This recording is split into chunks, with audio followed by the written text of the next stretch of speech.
c'est en télé, 8000 chaînes à 39 500 l'année.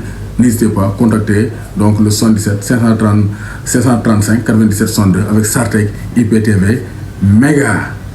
Bonjour à toutes et à tous, bonjour à tous les suiveurs et à tous les inconditionnels de Grégoire, Omnisport, Dom Ganendiaï, Warul Tit. Warul, Ragal, je vous souhaite de passer une excellente semaine de football en compagnie de Grégoire, Omnisport, Servus, Munich, Gouden, Aben, Ale, Soussamon. Donc on va parler de Sadio Mané. Sadio Mané, pourquoi nous avons parce que Liverpool n'y a rien. On a parlé de la défaite de Liverpool, on a parlé de l'importance de Sadio Mané dans le dispositif de Euro Club. Il y a des commentaires, non, vous avez la haine. C'est pas de la haine. Ça dit, le football, on analyse. Quand Cristiano Ronaldo a quitté Manchester United, on s'est dit que serait Manchester United sans Cristiano Ronaldo. Quand il a quitté le Real Madrid pour aller à la Juve, on s'est dit comment va se comporter le Real Madrid sans Cristiano Ronaldo. Bon, mais si Neymar a quitté Barça de Paris, Barça ne l'a comporté sans Neymar, sans Messi. Mais Sadio Mané, c'est un joueur clé de Liverpool. 6 ans, il fait partie des joueurs majeurs de Liverpool. Pour quitter Liverpool, il faut qu'on suive Liverpool pour voir si Liverpool pourra survivre face au départ du Ballon d'Or africain 2022. Sadio Mané, non, qu'est-ce que c'est là? On analyse le football. Ça, c'est un témoin.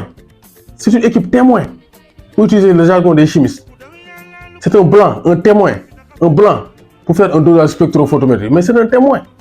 Liverpool sans Sadio Mané, on voit ce que ça donne. On voit que l'équipe est désordonnée. On voit que Salah est esselé. Surtout Salah. Parce que d'habitude, gardien concentré sur Sadio Mané, Salah dort. Quand concentré sur Salah, Sadio Mané dort. Puis pas Luis Diaz, il a fait.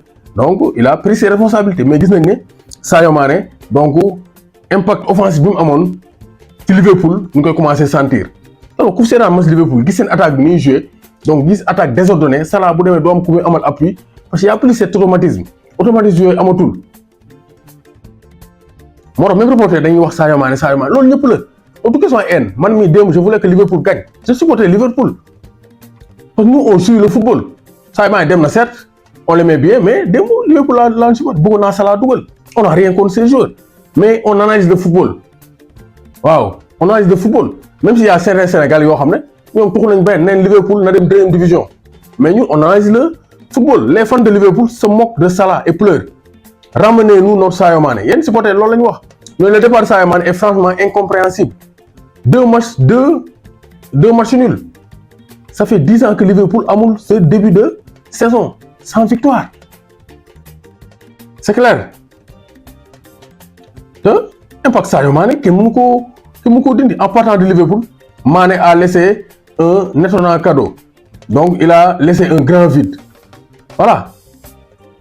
Donc, Lolo, it's time Liverpool fans starting admitting that Sadio Mané was the glue to the squad and not Mohamed Salah.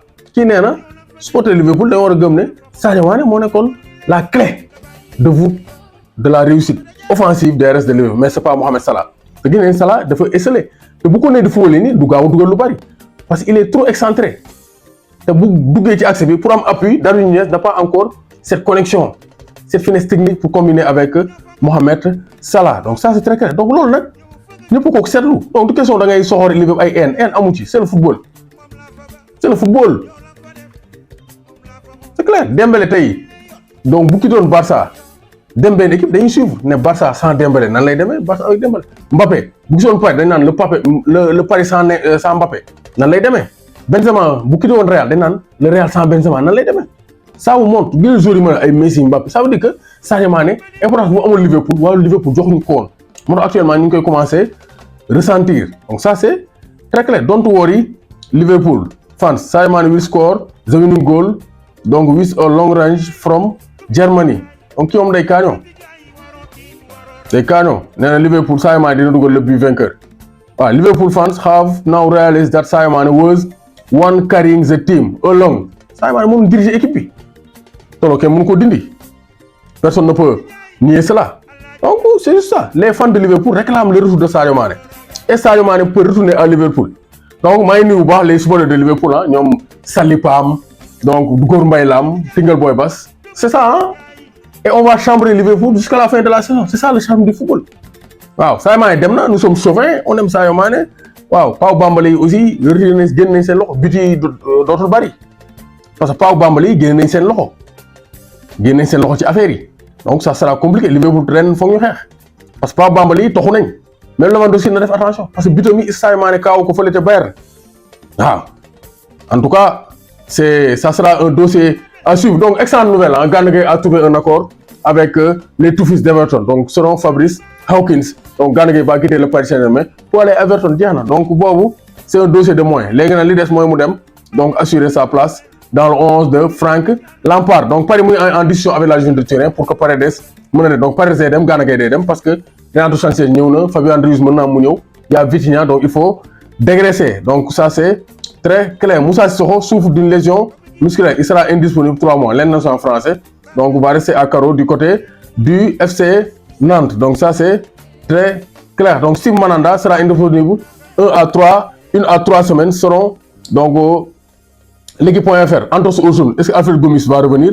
C'est ça la grosse question parce que sans Mandanda il y a un jeune gardien turc mais est-ce qu'il pourra tenir? Donc ça c'est très clair. Donc Nice s'apprête à faire une offre de 10 millions d'euros plus bonus pour Bamba Dieng selon donc Mohamed Ter Paris. Donc loolu mooy information yi ça bouge hein, du côté des Sénégalais hein. Gana Gueye dem na Bamba Dieng léegi mu dem donc il faut jouer hein, parce que actuellement nos joueurs donc peinent en ce début de saison donc loolu leer Thilo Kehrer a un accord contractuel avec West Ham donc accord am na il va quitter Manchester United pourrait laisser partir Cristiano Ronaldo parce que actuellement gis nañ ne il n'est pas impliqué donc ku bëggul sooy da nga koy bàyyi mu dem donc jaru ngay forcer donc Tanguy Kouassé le jeune donc français d'origine ivoirienne donc va quitter le FC Séville le Bayern de Munich pour signer au FC Séville parce que amul temps de jeu Bayern donc mu quitter moo gën ci moom pour la bonne suite de sa carrière donc Houssem Aouar ak Yacine Adli donc ils vont rejoindre l'Algérie c'est ça dellu leen seen dëkk ngeen football Aouar waxoon nañ ko fi muy dëgër bopp donc Adli joueur du Milan AC et Houssem Aouar joueur de l'Olympique Lyonnais ils vont jouer pour donc le club donc pour le pays de Rabat Madjer c'est-à-dire l'Algérie donc joueur comme ne c'est bien sûr un carton rouge Nunez est tout le temps provoqué mais ce n'est pas comme ça qu'il doit se comporter il a lâché ses partenaires donc comme nen na wax ak moom parce que muy doog a ñëw Angleterre il va donc s'acclimater donc N'Golo Kanté indisponible 3 à 4 semaines cat la donc N'Golo Kanté le meilleur joueur le meilleur milieu de terrain actuellement au monde moom il a été donc exceptionnel face à Tottenham il est blessé donc noonu la demee donc Liverpool donc sans Sadio Mané c'est difficile parce que 2 matchs ngi Liverpool n'arrive pas à gagner sans Sadio Mané et saison bi day continuer parce qu'on va voir le comportement de Liverpool sans Sadio Mané pour que ñu mën a peser si Sadio Mané était si important ou bien si Sadio Mané n'était pas très important si Sadio Mané était le dépositaire donc du jeu de Liverpool ou bien si Sadio Mané n'est pas le dépositaire on va faire l'étude de la stabilité de Liverpool durant cette saison l'étude de la stabilité pour donc faire un clin d'œil à Docteur Mourinho Gueye Sarr qui a fait l'étude de la stabilité du match après donc plusieurs traitements terminés plusieurs barèmes de sérisation moom mooy borom valeur sérisateur donc Mourinho Gueye Sarr borom Richard Toll borom Thiès borom Diamaguène maa ngi koy bëggee bu baax a baax wuman xarta toj sa maari munaan tës donc doyen bu ISEP Richard Toll maa ngi koy bëggee bu baax Pa Amar maa ngi koy bëggee bu baax a baax